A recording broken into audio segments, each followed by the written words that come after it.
Hello, everyone. It's really a pleasure to be here today with you. I hope you are all enjoying amazing presentations and you're looking forward to the evening part and probably the coffee break as well. So my name is Anna. I'm a user experience and design consultant here at Google. My job is basically to help you to improve user experiences and conversion rates on your mobile websites. I will be taking you through some best practices, A/B test suggestions, and we will also talk a little bit about design, because again, this topic is very close to my heart. I do work, that's some info about me from the Conversions at Google website. I do work as a UX and a SEO consultant at Google, but in my free time, I draw, I illustrate books, and I work in virtual reality. And as an artist, I'm always trying to create very strong visual identities and to also create very unique experiences for people. However, in my daytime job, I'm thinking on how to provide people with very consistent experiences and make things look the same. So there was that conflict inside me, and this is the conflict that I quite often see in the companies I'm working with. Designers want to do their best and to create very beautiful and unique interfaces. However, designing for the web often means following some best practices and industry standards. So how do we create the websites that are unique enough but still recognizable and converting? How important is this visual part of the interface? And when is that point when we can start being creative? I'm going to quote here a great UX designer, Daniel Schwartz. And what he is saying is that, as a rule, UI is how you interact with the product. It's how can I read the content? Can I tap on it? Can I click? How it responds? And then the UX is the resulting opinion, emotion felt by the user. Do we perceive the website as a fast or slow?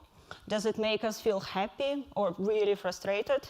So UI is all about how things look, but then UX is all about how things work and whether they really work for the user. Let's take first the UI part, the visual.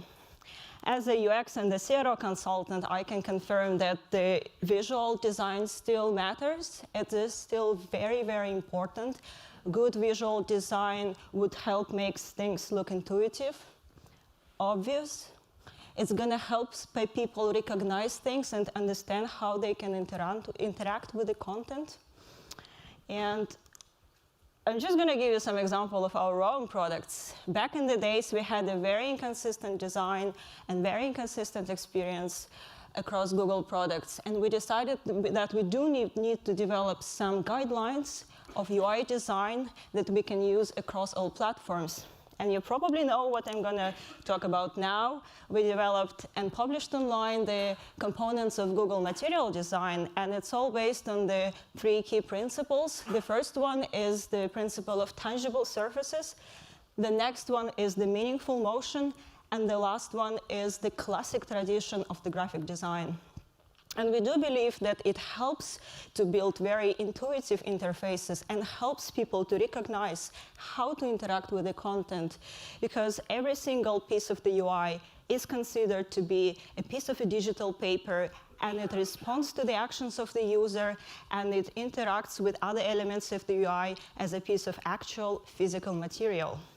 And then we realized that, okay, these guidelines are probably not just for Google, and other companies can use them to help to build some very beautiful and unique experiences. And we published them online, and you can use them all now. So that will help you to, at the same time, create those websites that follow some best practices of visual design, so you don't reinvent the wheel and you don't spend the time and resources on figuring out how these things work, but then you redirect your energy and your resources to solving tougher business problems. And at the same time, this visual language allows a lot of possibilities to express your brand. So of course, you should aim to be creative, and you should aim to achieve this very unique look, very unique feeling for your user. But only after you make sure things are recognizable, only after you make sure you are following best practices. So study those best practices, use different visual design languages that already exist there, don't reinvent the wheel, and then let your creativity operate on top. And whenever you have any creative idea on how, for example, your menu button could look like or any other element of the interface, you should always be checking whether it really works, right? The UX of the whole thing. And the way you do that is you launch an A/B test. You've heard about this today multiple times, and you're going to hear about A/B testing even more. But this is actually something that we've learned that this A/B testing is the only way on how you can be absolutely sure you're doing the right thing. And just to illustrate that, imagine there was an A/B test run on mobile, and 50% of the mobile traffic, they experienced the version of the website on the left, 50% of the audience saw the version on the right, and the only difference, more or less, as you can see, is the color of the button reserve. It says reserve, but it doesn't really matter, just the color. So now it's my question to you. Which button do you think showed a better click-through rate? And now if you can maybe put the lights on and just now raise your hand, everyone who thinks it's blue. Okay, few hands, about 20%. Raise your hand who thinks it was orange. Okay, much more. Cool, I will torture you not anymore. So specifically in this case, and you got it right, that was orange. But what I really wanted to illustrate with this example is that you can have arguments for both. And absolutely every time when I show this slide to different companies I'm working with and ask, okay, which one? People would have very different opinions based on their personal preferences, previous experience, and their assumptions. So when it comes to things like UI or UX design, color of the button, things may seem to be very subjective, but they are not. In fact, you should not argue at all which color of the button should be there. You should just launch an A/B test and see what really works. And the other reason why you should consider A/B testing everything that you see, everything that you hear today at the conference is because orange one does not work better all the time than blue. The fact that it worked better in this time doesn't mean that it's going to be the same for your UI. So that's why you should be studying all the best practices, different case studies that we are talking about, but you should always, always be A/B testing them. Now, moving on to the fun part with the screenshots. And so what are those basic principles of the UX design? What are those things that work for the user? And what are those things that you can have on the landing page? About 4 years ago, we published the 25 principles of mobile site design. See the old logo up there? It's not the one anymore. So those have done a great job, and people have been using them for their websites. But then we thought, okay, what's next for us at Google, and how do we develop our vision for the mobile web even further? And about the same time, 4 years ago, we've set up a team here in Dublin, Google Mobile UX consultancy team. And up to date, we have completed more than 500 projects, UX optimization projects with different companies, with you. So thanks. Now it's my applause to you. 4 years, 500 projects, and believe me, I want to talk about every one of them, but my 4-hour request was declined. I will take you through some of the learnings, though. This is a conversion rate optimization framework, and yes, you can all take the picture now. That we use it to analyze our customers' websites, and as you can see, it has 4 key pillars. The first one is the attention part. It's all about the key message that you communicate as a business, and the key message that people can find on the website. The next one is engagement. It's all about how can I interact with the content, and what are those things that I can do. And the last one, the last out of the 3, is the action. So if the user has decided that, yes, this is a service I want to go for, this is a product I want to buy, how easy it is actually for them to convert.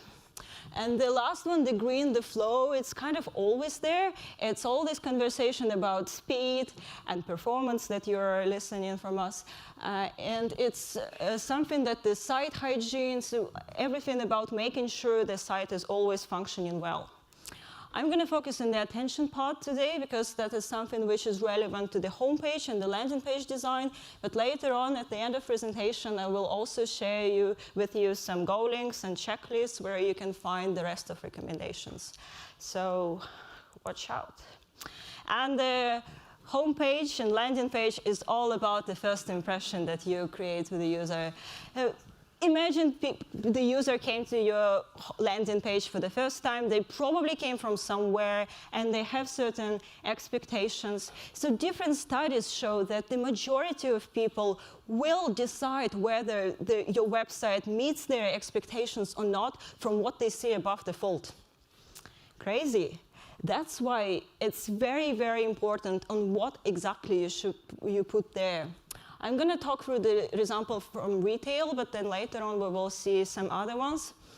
So based on this, we do believe that there always should be 3 high-level elements present above the fold. And the first one is something that Lina has already talked about, is a very clear value proposition.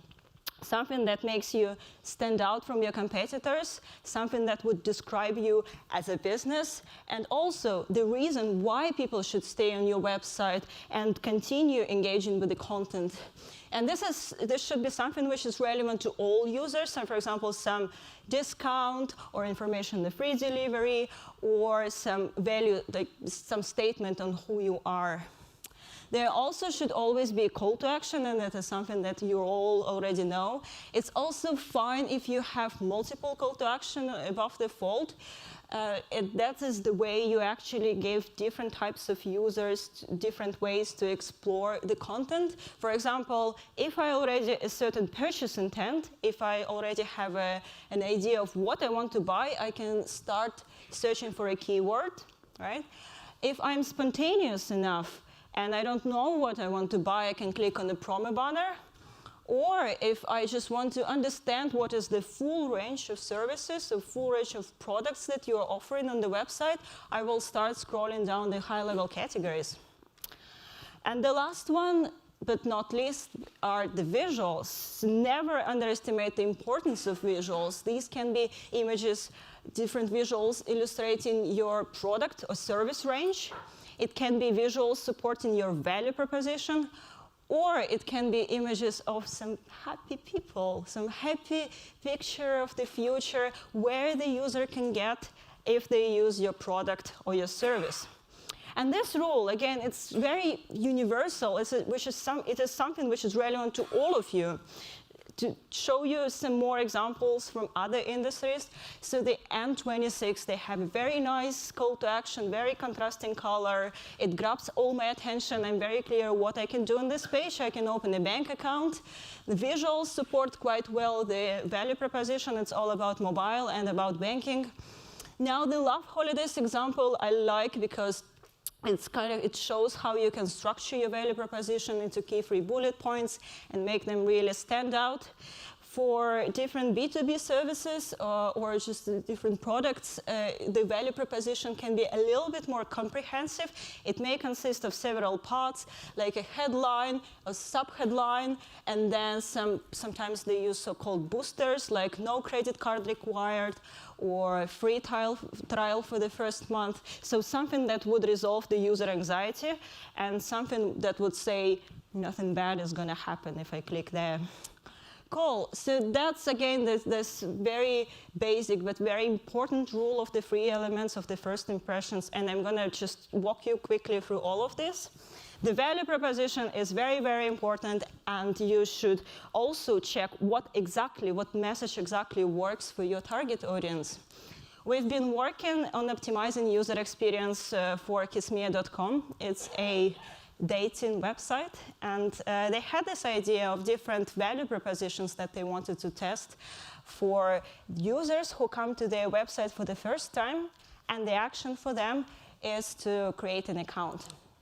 And the first one that they tested was easy way to find your soulmate. And then, okay, that one worked. But then they tested another one, and that showed a better performance. That one was serious dating and communication. So the serious one worked better than the easy one. But they did another one, the third one, and that one was actually the best. Can anybody guess what value proposition was there? What was it about? What? Love? I'm just like, I was like, how did you know? No, but like, I know you probably saw this on your friend's phone somewhere. It actually was love. It was find your true love today. And yeah, at the end of the day, it's all about love and about A/B testing your value propositions. The next one is a call to action. So call to action is a collection of 4 things. It's the shape, the message, the color of the button, and also the placement where you put it on the page. And of course, now I will say that you should A/B test all 4 of them.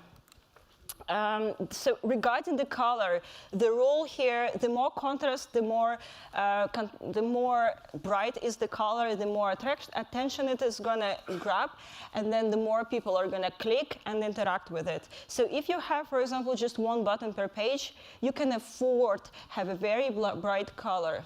However, if you have, for example, multiple call to actions on the page, like the John Lewis, you can use a ghost button design, because that's how it doesn't steal all the user attention, and it still allows other elements of the UI, like the high-level categories or the top navigation bar, still be present.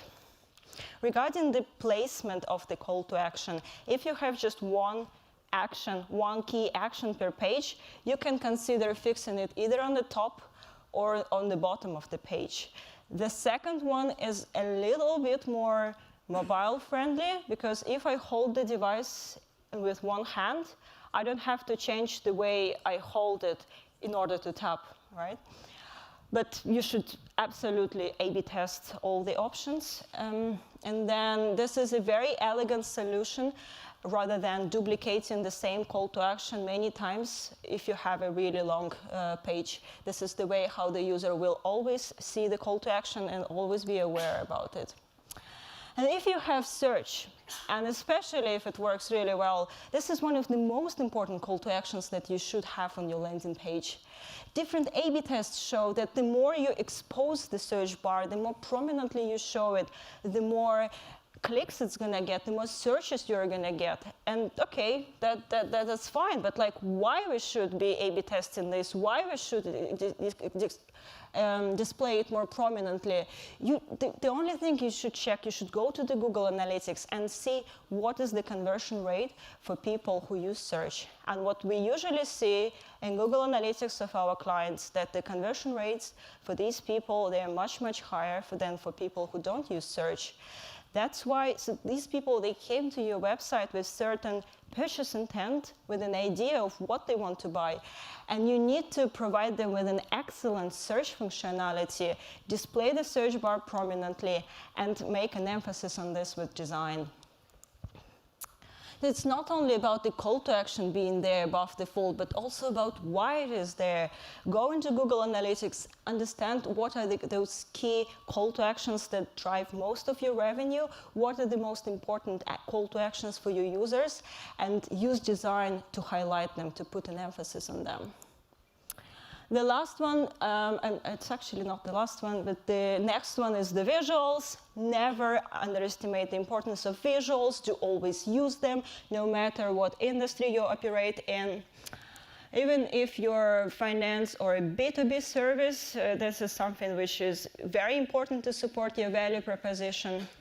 In this example, the RIKE team, they tested different landings, and they are a project management software, and this is a desktop product that they have. So the goal of landing pages on mobile for them is purely lead generation. And they created, they had an idea of different marketing messages that they wanted to test, and they created separate landings for each of the messages and special visuals. So the first one was operational excellence with some image of the factory. The next one was execute at speed, some highway and the car in it. And the last one was the brilliant minds with some picture of a brain, and probably brilliant. And those pages, they showed absolutely different performance in terms of the exit rates and bounce rates, which again shows the importance of supporting your value proposition with visuals, because that's how you really deliver the message across, and you see the difference, how different value propositions are working. All pictures, they should be always purposeful. If you're illustrating any value proposition with some abstract thing, that can work really well. But what we also see is working really well are images of people, because that is creating some emotional connection with the user. It is establishing the trust with people. And if you ever decide to A/B test images of people on your landing page, be aware of this psychological thing. The moment when we see a human face, a picture of a person, the next thing we're going to look at will be the direction where this person is looking. That means that you can use this on your websites and put some crucial, most important information or a call to action in these places. Bluehost is using this very efficiently on their landing. I come to the website, and the first thing I unconsciously look at is the lady, because our brain is built in a way that we look at images first, we interpret them, and only then we read text, right? And then I look at the lady, and the next thing that I unconsciously look at will be their value proposition, like the best web hosting and the discount they offer, and then I will be like, wow, should I really go and click the green button now? So do you be aware of that, and definitely A/B test different images of people on your landings. Lena has talked about importance of always displaying the high-level categories of your products, of your services that you are offering, because that's how you describe everything what your business is about. And then the important thing here would be to always illustrate the high-level categories with visuals as well. These can be pictures, these can be different icons. Also, the other way around, whenever you use any icons, any visuals on your websites, on your landings, do complement them with text labels, because that's how you avoid any misinterpretations. Even if you use standard icons like the hamburger menus, it's always safer to include the label, because people would have very different level of web experience, and they still may interpret things in a very different way. Page length and personalization is something that I'm hearing questions about quite often. Should we do the short landings? Should we do long landings? How much of the content should really be there? And the answer to that is not that simple. It is actually depending a lot on the key metrics that you are measuring. For example, at the same team, the right guys, they did compare two landings. The first one was a very short one. It had pretty much just the value proposition and the call to action register. The next one was much longer, and it had a lot of content, but the user could only access the content after they responded to a couple of questions. For example, what is your role and what you want to see? For example, I am a marketeer and I want to see how I can help my team. And then I get redirected to the page, to the relevant part of the page, and I find some answers to my specific questions. And what they saw after comparing these two pages is that the conversion rate was actually much higher on the short one, right? It's very straightforward. I can do nothing else but to leave my email address, right? I cannot escape this. But then the quality of leads that they were getting from these pages was actually much higher in the second one. So, and because people who already engaged with the content, they found some specific answers to their questions, they expressed much more interest in their product later on and in maybe some collaboration projects. So it's, at the end of the day, it's not only about conversions, it's also about the quality of these conversions, the quality of leads you're getting from these conversions, and the average order value or any other business metric that you are measuring. And yeah, that was all about getting their attention. You can find the more A/B testing suggestions and recommendations at this Go link. Please use them, please test them. And I'm going to conclude my presentation with the key points. I will start from the back. The first one will be, do always follow best practices, right? You don't reinvent the wheel. There are already certain things about what you should have, what works from the UX design perspective, and also some best practices about how things should look like from the UI design perspective. The next thing is, do use your creativity to operate on top of the best practices. Explore how creative you can get and how you can achieve this unique visual look or unique experience for your users after the best practices are there and things are recognizable enough. But the final thing I'm going to leave you with today is always A/B test, because again, this is the way how you can check whether the best practice is working for you. This is also the way how you can check whether creative idea is a really good one or it's just crazy and people will be much more confused than they were before. And also this is the way how you can check whether you're really improving things for the user, that you're not redesigning the website for the sake of redesign, but you're actually impacting your key metrics. Thank you.